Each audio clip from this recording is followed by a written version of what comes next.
নমস্কার, মোক্ষার পক্ষ থেকে আজ বলবো ভারতবর্ষের রহস্যময় অলৌকিক এক মন্দিরের কথা। এ যেন কথা নয়, এ যেন এক গল্প।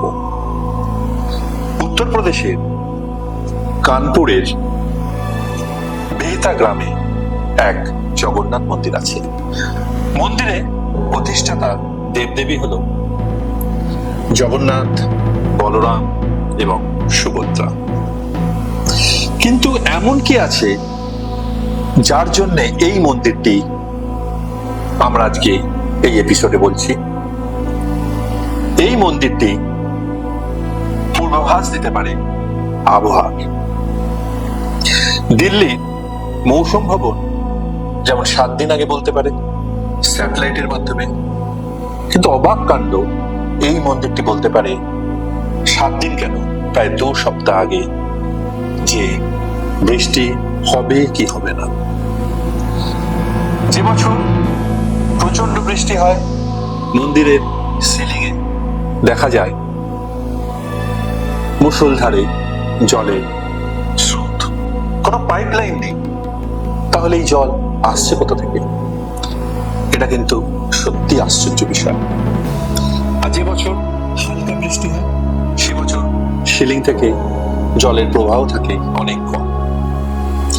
আশেপাশে প্রায় 50 কিলোমিটার গ্রামের মানুষের আবহাওয়ার বার্তা, চাষের খুশির খবর তা দেয় এই মন্দির। আর আশ্চর্যের বিষয়, বর্ষাকালে এই সিলিং এ কিন্তু 1 ফোঁটা জল দেখা যায় না। কানপুরের এই মন্দির আজও বিশ্বের বিস্ময়।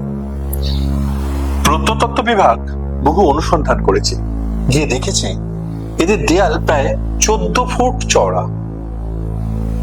এবং এত বিশাল চওড়া কেন, তার কারণে কিন্তু বুঝতে পারে না।